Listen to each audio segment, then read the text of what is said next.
Bashar Al Assad, the now ousted president of Syria, has left the country following a series of dramatic events. On Sunday, Syrian rebels captured the capital, Damascus, effectively ending Assad's regime and the Assad family's 50-year rule over the country. Reports now confirm that Assad and his family have arrived in Russia, where they've been granted asylum on humanitarian grounds. Russian news agencies say he landed in Moscow, with the Kremlin stating that the decision to provide asylum was made without involving earlier negotiations about his departure. The rebel offensive that led to Assad's ouster was swift and unexpected. It began with the capture of key locations, including the city of Homs. In a powerful display, thousands of Syrians flooded the streets, chanting for freedom and tearing down portraits of Assad, marking the end of an era. At the same time, the Syrian army acknowledged that Assad's rule had ended but announced they would continue military operations against armed groups in certain areas. Rebels have already begun shaping the transition, with plans to supervise public institutions through the former prime minister. They've also called for free elections to allow Syrians to decide their future leadership. Meanwhile, international reactions have been pouring in. US President Joe Biden has assured that the White House is in close coordination with regional partners. The United States will do whatever we can to support them,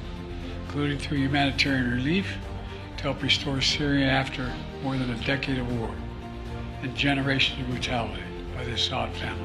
Israel has moved its military to seize control of the buffer zone in the Golan Heights, a move that adds another layer of tension. And in Damascus, Iran's embassy was stormed by rebels, further highlighting the seismic shifts taking place. There was some confusion initially about Assad's escape. His plane reportedly disappeared from radar shortly after takeoff, prompting speculation about his fate. But it's now confirmed that he made it safely to Russia. This marks a significant turning point in Syria's civil war. The power vacuum left behind by Assad raises both hopes for democracy and concerns about instability. Groups like Hayat Tahrir al-Sham are expected to play a major role in Syria's future leadership, but their involvement raises questions about the country's path forward. International sanctions and foreign relations will also come under scrutiny as the world reacts to this new chapter for Syria. The Assad era is over, but the challenges for Syria are far from finished. Rebuilding the nation and moving toward democracy will be a monumental task, one that Syrians and the global community